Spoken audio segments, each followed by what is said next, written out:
Hello guys, well it's me Ajmal and welcome back to my channel Mass Perfect. അപ്പോൾ ഇന്നത്തെ video എന്ന് പറയുന്നത് levitation photography പറ്റി പറയാനാണ് ഇന്നത്തെ വീഡിയോ. അപ്പോൾ എൻ്റെ വീഡിയോ ഇഷ്ടപ്പെട്ടാൽ ലൈക്ക് ചെയ്യുക, ഷെയർ ചെയ്യുക, അതേപോലെ എൻ്റെ ചാനൽ സബ്സ്ക്രൈബ് ചെയ്യാത്തതുണ്ടെങ്കിൽ സബ്സ്ക്രൈബ് ചെയ്യുക. പിന്നെ ബെല്ലൈക്കൺ എനേബിൾ ചെയ്യുക. എൻ്റെ പുതിയ ഇങ്ങനത്തെ വീഡിയോസ് നിങ്ങൾക്ക് നോട്ടിഫിക്കേഷനായിട്ട് വരാൻ വേണ്ടി ബെല്ലൈക്കൺ എനേബിൾ ചെയ്യുക. അപ്പോൾ നമുക്ക് വീഡിയോയിലോട്ട് ഇറക്കാം.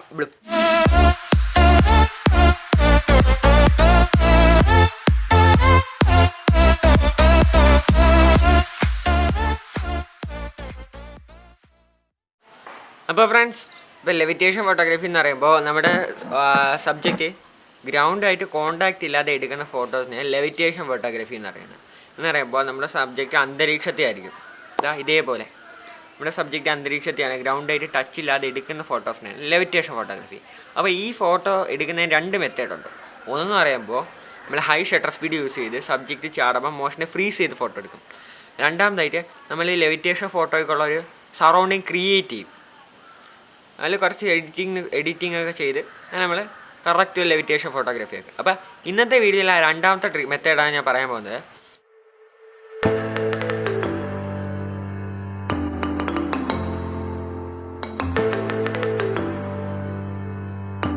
നിങ്ങൾക്ക് കറക്റ്റ് എക്സ്പോഷറൊക്കെ കറക്റ്റ് ചെയ്ത് ഫോട്ടോ എടുക്കണം. അപ്പോൾ സബ്ജക്റ്റിനെ വെച്ചിട്ട് ഫോട്ടോ എടുത്തിട്ടുണ്ട്. ഇനി രണ്ടാമതായിട്ട് നമ്മൾ ഈ സബ്ജക്റ്റിലെ ബാക്ക്ഗ്രൗണ്ട് മാത്രം ഫോക്കസ് ആയിരിക്കണം. അതേ എക്സ്പോഷറിലായിരിക്കണം. അതേ മീൻസ് അതിൽ നിന്ന് ഷട്ടർ സ്പീഡോ ISO അപ്പേഴ്സറോ ഒന്നും മാറ്റാൻ പറ്റില്ല. സെയിം അതേ ISO എക്സ്പോഷറിലും അതേ ഫ്രെയിമിൽ തന്നെയായിരിക്കും നമ്മൾ ഫോട്ടോ എടുക്കുക. അല്ലെങ്കിൽ എഡിറ്റ് ചെയ്യുമ്പോൾ ചെറിയ പ്രശ്നം വരും. അപ്പോൾ നമ്മൾ ബാക്ക്ഗ്രൗണ്ട് മാത്രമായിട്ടുള്ള ഫോട്ടോ എടുത്ത് കഴിഞ്ഞിട്ടുണ്ട്. ഇനി ഈ ഫോട്ടോസ് രണ്ടിനെയും കൂടെ എഡിറ്റ് ചെയ്യണം. മീൻസ് ഈ ഫോട്ടോസ് രണ്ട് ഈ ലെയറിനെ കൂടെ ചേർത്ത് മാസ്ക് ചെയ്യണം. അപ്പം നമുക്കിനിയിപ്പോൾ എഡിറ്റിങ്ങിലോട്ട് നടക്കാം. അപ്പോൾ ഫ്രണ്ട്സ്, നമ്മളിപ്പോൾ എഡിറ്റിങ്ങിലോട്ട് നടന്നിട്ടുണ്ട്. അപ്പം ഫസ്റ്റ് നമുക്ക് ആ ഇമേജ് ഏതാണെന്ന് കണ്ടുപിടിക്കണം.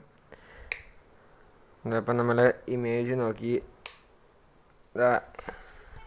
3-4 ഇമേജ് ഉണ്ട് ഇവിടെ. അപ്പോൾ അതിൽ നിന്ന് ഇമേജ് എടുത്തു കഴിഞ്ഞു. ഇനി അടുത്തതായിട്ട് ഫസ്റ്റ് നമുക്ക് ഡബിൾ എക്സ്പോഷർ ഓപ്പൺ ആക്കണം. അതിനുശേഷം നമുക്ക് ബാക്ക്ഗ്രൗണ്ട് മാത്രമായിട്ടുള്ള എടുത്ത ഫോട്ടോ, ബാക്ക്ഗ്രൗണ്ട് മാത്രം എടുത്ത ഫോട്ടോ ഇതിൻ്റെ അകത്തോട്ട് വെക്കണം. അത് വെച്ച ശേഷം അതിൻ്റെ ഓപ്പോസിറ്റ് കറക്റ്റ് ആക്കി അത് ജസ്റ്റ് ഒന്ന് ഫിക്സ് ചെയ്യണം.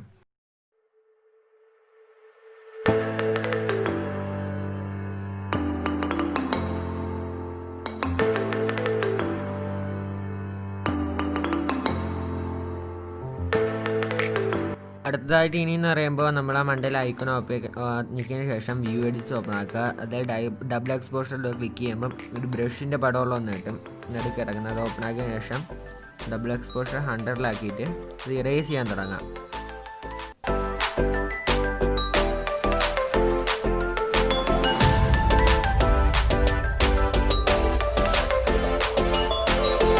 പിന്നെ ഒരു കാര്യം, അതിൻ്റെ അകത്ത് നമ്മൾ ഫസ്റ്റ് ഒന്ന് ജസ്റ്റ് ആ രണ്ടാമത്തെ പിക്ചറിൻ്റെ ഓപ്പോസിറ്റ് ഒന്ന് ഫുള്ളാക്കുക. എന്നിട്ട് നിങ്ങൾ മാറ്റുക. അപ്പോൾ കറക്റ്റ് ആവും.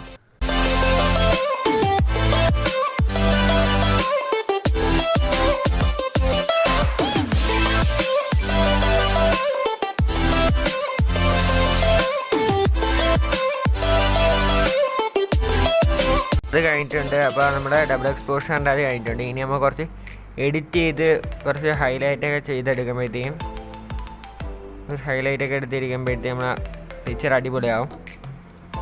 അപ്പോൾ ഇതാണ്. അപ്പോൾ ഫ്രണ്ട്സ്, നമ്മുടെ ഫൈനൽ റിസൾട്ട് ഇതാണ്. അപ്പോൾ ഞാൻ ഇന്ന് എഡിറ്റ് യൂസ് ചെയ്ത സോഫ്റ്റ്വെയർ എന്ന് പറയുന്നത് സ്നാപ്സീഡാണ്. നിങ്ങൾക്ക് പിക്സാർട്ടിയിട്ട് എഡിറ്റ് ചെയ്യാൻ പറ്റും.